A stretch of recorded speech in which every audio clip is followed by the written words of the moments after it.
Guys, tour ko kayo sa Tairoa. Yan, nasa beach tayo. Pero yun, medyo high tide. Hindi pala medyo, high tide pala ngayon. Kaya mataas na ang tubig. So yan, dito yung pinakamagandang sightseeing para sa akin. Kasi, ayun o, ganda diba? Yan, may mga bangka-bangka sila dyan. Yan, sobrang daming tao. Kasi summer ngayon dito. Ang summer sa New Zealand ay December. So, kabaligtaran sa ibang bansa, winter sa kanila, dito summer. So, hindi usually maraming tao. Hindi usually ganito karami yung mga sasakyan dito. Tsaka mga tao. Yung usual dito is walang tao. Pero ngayon, dahil summer, so lahat sila nandito. Syempre, dahil tabing dagat. So, yan. Nag-ikot-ikot ako. Ngayon, pupunta ako ngayon sa grocery. Tapos, at the same time, itour ko na rin kayo. Ito, may dala akong eco bag. Walking distance lang yung town dito. Kaya, nilalakad ko lang pag may bibilin ako, ganyan. Tapos, dito ako sa beach dumadaan para maganda yung view. O, diba? Ang ganda. Ang hangin-hangin. Very relaxing, very peaceful ang dating. Walang tao. Dito may mga tao. Ang ganda. Yan, lakad-lakad tayo.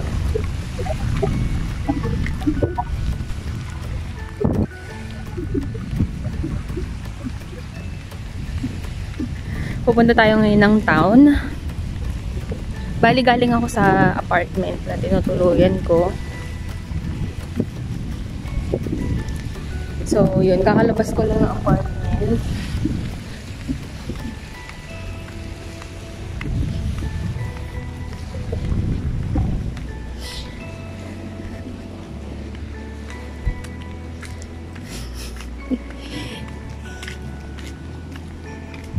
Maraming turista ngayon dito kasi yun nga, pag summer, ito yung destination talaga nila, mga beach.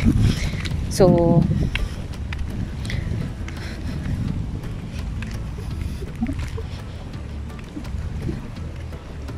yun, hindi to usual. Kasi ngayon lang talaga tuwing December lang nangyari, tuwing holiday. May tao.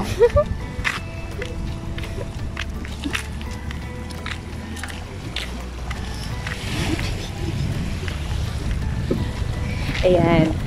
Tapos yan, itong mga bahay na nandito sa gilid. Mga ano yan. Mga bahay, bakasyonan ng mga tao. Pinaparentahan yung iba. Ayan, fully book yung mga yan usually pag ngayong holiday. Kasi syempre, mag-ano sila dyan, magstay sila dyan ng mga ilang weekends. Ayan, mga nirerentahan yan. Gaganda. Kasi mga beachfront, kumbaga sa atin, diba? Mga pag malapit sa beachfront. Ay, pag beachfront ka, yun yung mas mahal. Mas maganda. Kasi mas payapa, oh. Katapat mo. Diyan ka lang, magkape-kape ka lang dyan sa itaas.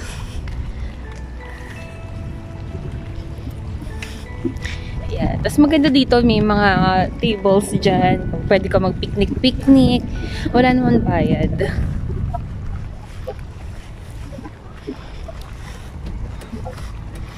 Ayan. Once pa lang ako nakaligo dito. Pero hindi dyan. Tuturo ko mamaya kung saan ako nakaligo.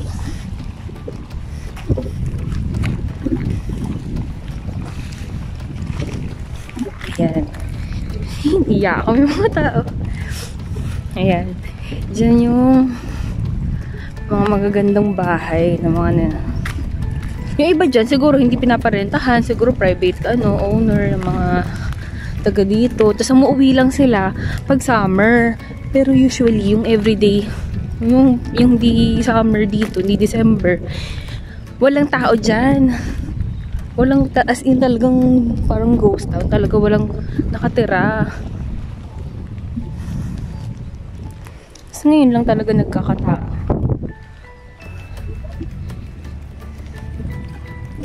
O yung mga kalapati. Ay, ang kitong kalapati nagsiswimming. Ang cute.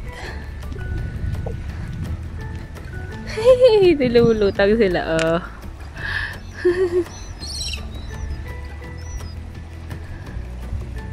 Ang cute.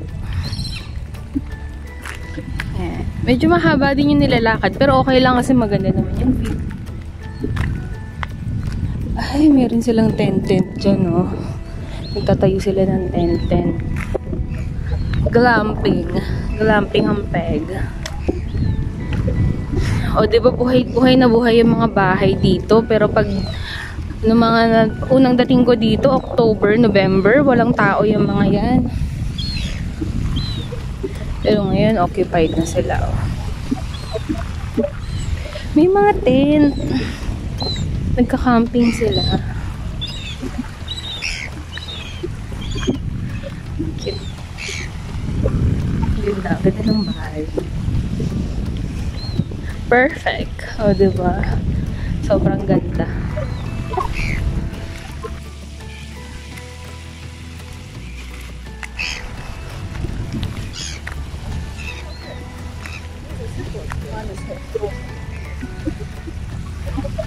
Tapos dito nakakatawa. Pag may nakasalubong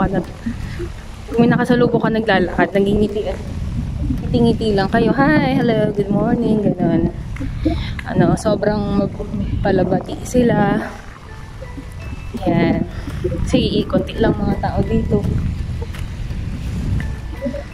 So, sobrang babait nila. Hala, may aso. Nakatali ka. Nakatali siya.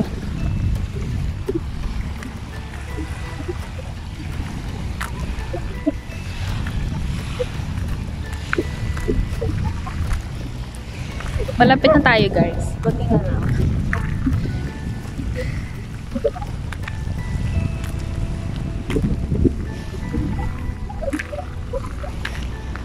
Ayan. Dito usually nagsiswimming yung mga tao. Once pa lang ako nakapag-swimming dito. Tapos dyan ako banda. Dyan. Dyan sa may likod ng puno. Kasi dito banda, medyo maraming boat. So, ibig sabihin malalim. Yan, dyan ako. Tapos yung tubig, kahit tirik na tirik yung araw, ang lamig ng tubig.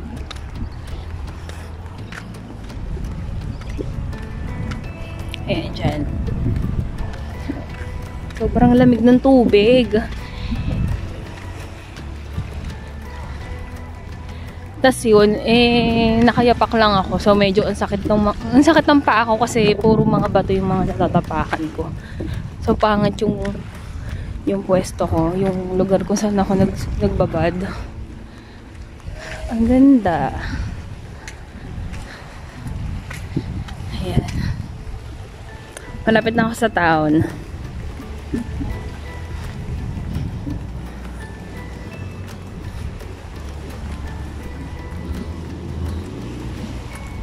Yan, dito kami sa baba.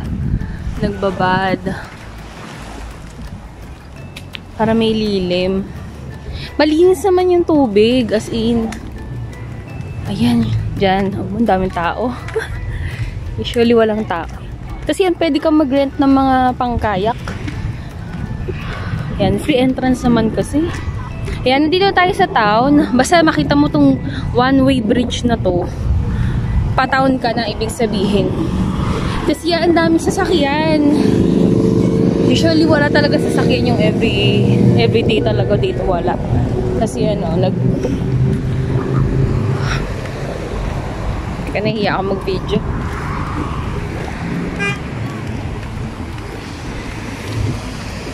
Kasi yun, basta makita mo tong one-way bridge na to,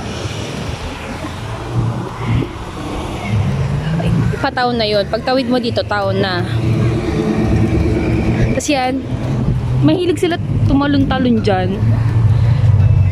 Yun yung ginagawa nilang talunan, yung bridge na to. Yan, tatawid tayo, ha? Yan, pwede ka maligo dyan. Free naman yan.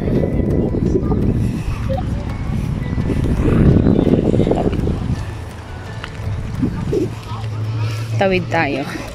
Sobrang high tide. Yan, ganyan sila. Hindi naiya ako mag-video. Tatawid daw, tatalon sila dyan.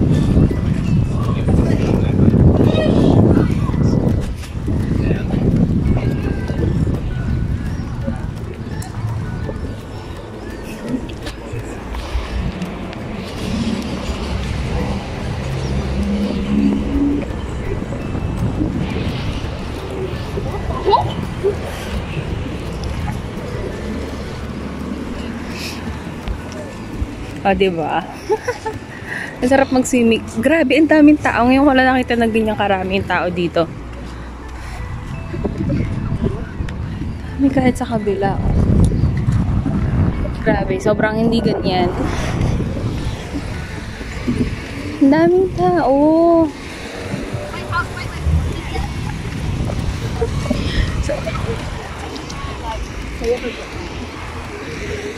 Grabe.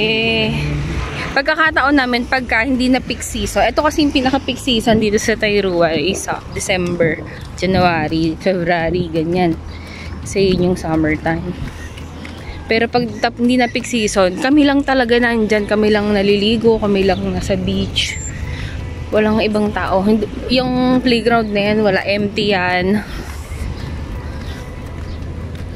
So, ayan. Daming sasakyan. Tapos yan dito, sa tabi ng beach, may park. Tapos may playground. Yan, pwede kang yung mga bata, enjoy na enjoy.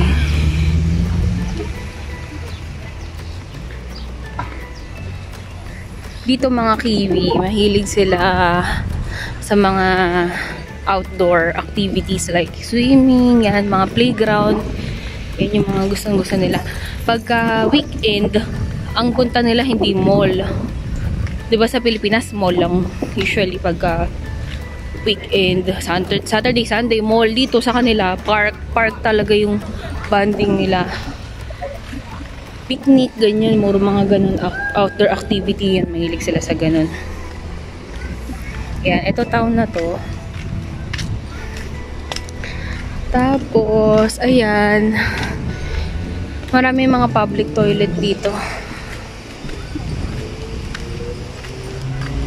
Let's go! Ang daming tao. Tairua. Ayan. Malapit na tayo sa destination natin.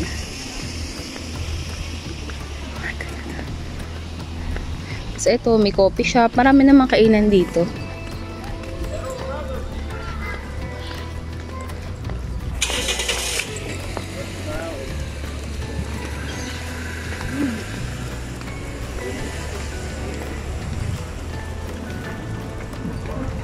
Ayan. Usually pala sarado na. Maaga nagsasara yung mga bilihan dito eh. Ayan, meron pa naman open. Usually hanggang 3 o'clock lang. Close na. Yung iba nga 2 o'clock eh. Tapos yung iba 5. Ayan. Halos kompleto naman yung town dito. May kainan, may grocery, may church. Ayan, may mga outpost.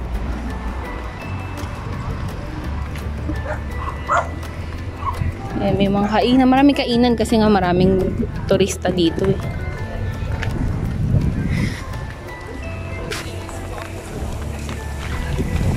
The other one is back up. Ayan, Malapit na tayo, guys. Usually mga tatawid. Usually mga 10 minutes. Yan. Kompleto naman dito. O, yan, may gasolinahan. Pero pag gusto mo mag-mall, like, kabawa, magmamall ka talaga, sa Hamilton, pinakamalapit, Hamilton or Auckland, 2 hours away yung dalawang city na yun dito. So, yun, bubiyahe ka ng 2 hours para makapag-mall ka. Pero pag yung mga essential lang, pwede naman na dito, hindi ka na pwede na hindi ka na umalis. Yung may mga bilihan. Yan, dito tayo papunta sa Foursquare. Yan, sa Foursquare.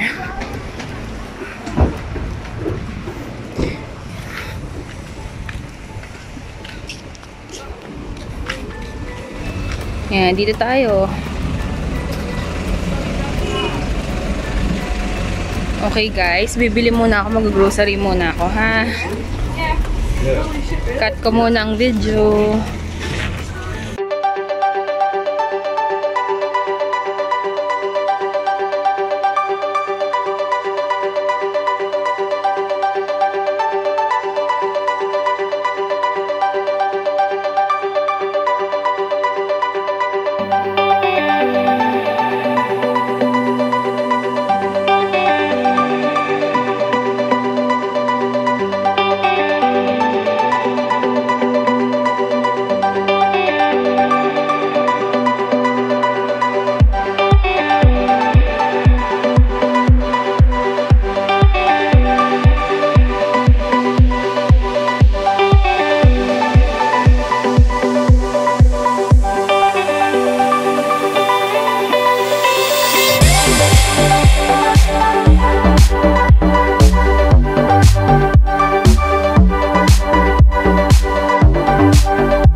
guys, tapos na ako mag-grocery.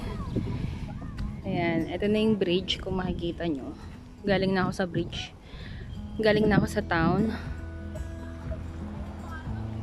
So, pabalik na ako ulit.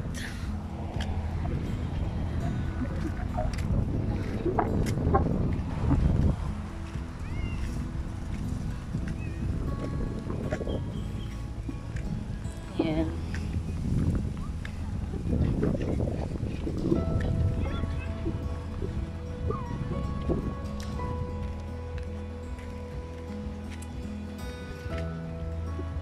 Ang sarap maligo, kaya lang wala akong kasama. Kasi may pasok yung kasama ko. May duty. So mag-isa lang ako sa apartment. May mga pasok sila. Tapos yun, ang sarap yung babad lang. Kasi mainit ngayon, summer. So syempre, ang lamig pa ng tubig. So yun, perfect talaga magbabad dyan. Kaya lang gusto ko dito, wala masyadong tao. Din sa ilalim ng puno. Ayan, ayan, pabalik na ulit ako. Naka-grocery na ako ito. Medyo mabigat. Yun lang, pag marami kang dala, medyo mabigat siya. Pero kasi kaya naman lakad. 10 minutes lang.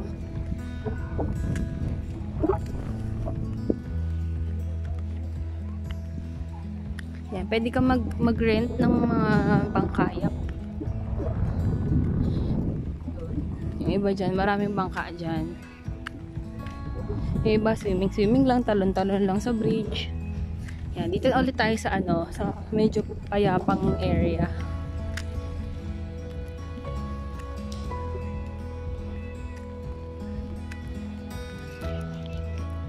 Yan, mga 5 minutes na walk na lang bago sa apartment ko. Lapit tayo dito sa dagat. Paglipas ng holiday break or paglipas ng summertime dito, like December, February, mga ganon. February, after ng Feb, siguro yun, back to ghost town na naman tong area na to. Wala na lamang tao. Pero ngayon, buhay na buhay siya. Kasi yung Tairua is located sa Coromandel. So, pag sinabing Coromandel, sa New Zealand, ang may isip mo agad dyan, ay, beach. Yun. Parang, ay, ano yun, tourist destination yan. Pag sinabing Coromandel. Pag sabi Coromandel, wow, ganyan.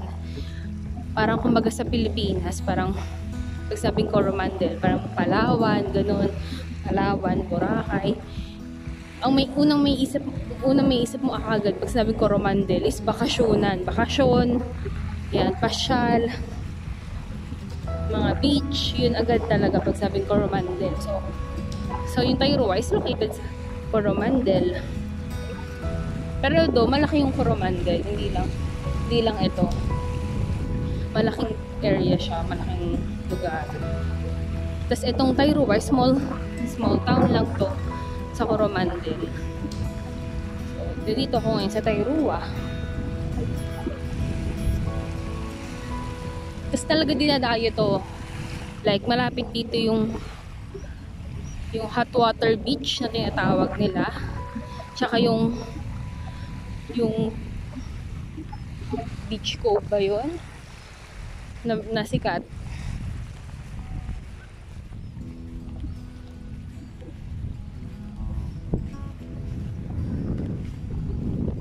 Balik na ulit ako. Dito, kaya wala mong nagsiswimming dyan kasi feeling ko malalim na, tsaka malapit siya sa mga boat, sa mga bangka dyan, sa mga yate dyan. Malapit siya kasi di ba syempre yung mga bangka na yan, may mga oil yan ng mga nire-release dyan. So, syempre baka madumi. Pero hindi naman mukha namang malinis yung dagat. Pero baka malalim kasi. Okay, lapit tayo ng konti.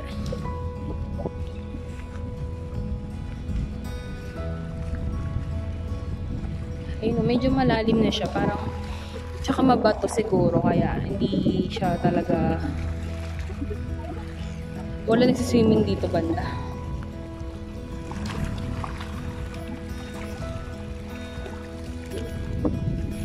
Ayan, dito pwede kang mupo-upo dyan at mag sightseeing. Kaya lang problema, ang init. Mainit.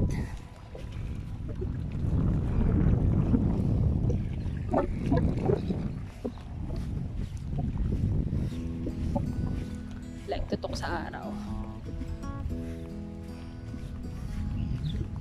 Minsan pa talaga may day na low tide yan. Talaga may kita mo, tuyot yan. Sige, kung magkakaroon ako ng chance, picturean yung mga pag low tide. Talagang wala kang, talagang walang ganyan. Saan talaga makikita mo.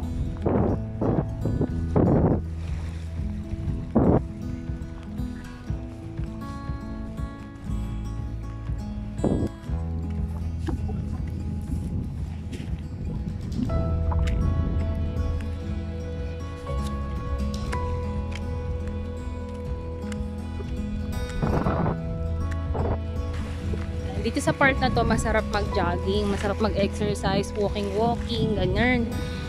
Yan sa tabing dagat.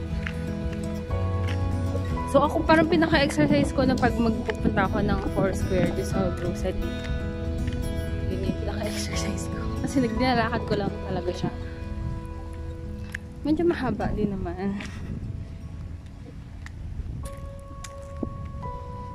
Tapos yun, habang naglalakad ka dito, parang nare-relax ka na rin sa hangin, sa nature, sa dagat.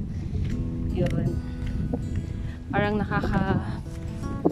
nakaka-clear ng mind, nakaka-peaceful sa pakiramdam, ganun. May asong nawawala. Kanino ko yung aso to? Ito. Yung owner niya.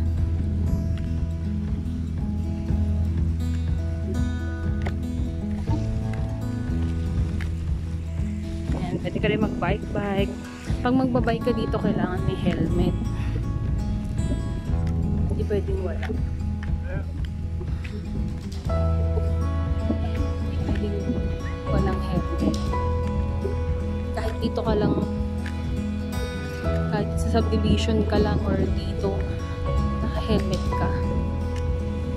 Kahit matanda or bata.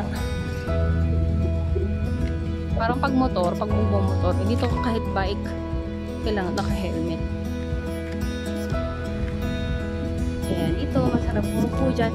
Nung New Year, yung fireworks is dyan sa tapat nitong, dito mismo, sa tapat niyan. Ewan ko, parang may boat.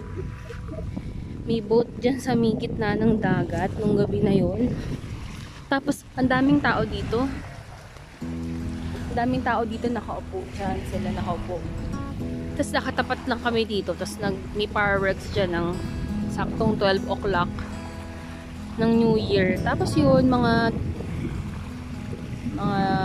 less than 10 minutes na fireworks, kaya nanood lang kami, ganyan. Ako nag-live, Facebook live, tapos video lang, ganyan. So, ganun lang yung pagsalubong dito. Isa, pawala yung magpaputok kung saan-saan. Yun, dito isahan lang yung place ng fireworks yun. So maraming nanonood, ganyan. Nakakapula kami dito. Tapos yung iba nagiinuman, may dalang wine habang nanonood ng fireworks, ganon. So yun, yung work ko dito malapit, katabi lang ng apartment ko, so malapit lang. Walking distance lang din siya. So, hindi ako gumagasa sa transport.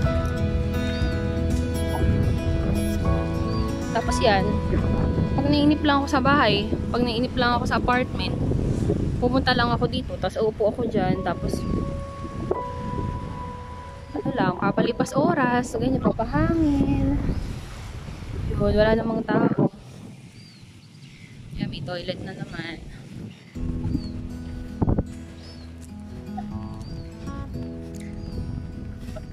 Kasi yung mga sasakyan dito may mga dala silang boat. Kanya-kanyang boat.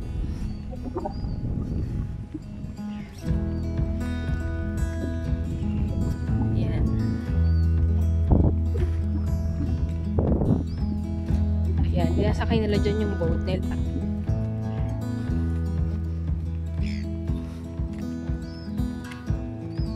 Ayun guys, yun lang naman. Maliit lang naman ang Tairua, pero kumbaga na itour ko lang kayo sa dito sa tabing dagat, tsaka konti sa town, hanggang doon lang sa Foursquare. Pero yun, kompleto naman dito. Like, hindi mo na kailangan lumuwas. Kasi nandito lahat, kumbaga lahat ng essential na kailangan mo, nandito naman. May mga ATM, may pharmacy, may clinic din dito pag unwell ka, ganyan. Pero pag kailangan mo lang pumunta ng hospital, ng bangko, yung bangko kasi dito more on online online na lang siya. So di mo na kailangan pumunta ng bangko mismo. Pag kailangan lang talaga siguro ng appearance or what. So pag kailangan mo ng bangko, ng hospital, ng mall, yun, dun ka naluluwas. Like 40 minutes yung next town dito, yung Thames, 40 minutes away. So doon may bangko, yun, medyo kompleto na doon. May hospital din ata. Pero pag gusto mo ng mga mall, yan, sa Auckland or Hamilton, 2 hours away. Yan. Pero kung yung everyday needs ba, nandito naman na lahat. So yun lang guys, ito na yung apartment ko. Pataas dito. Yun na, apartment ko. Siya lang yung beach. Diba? Ito. That's all guys. Thank you for watching.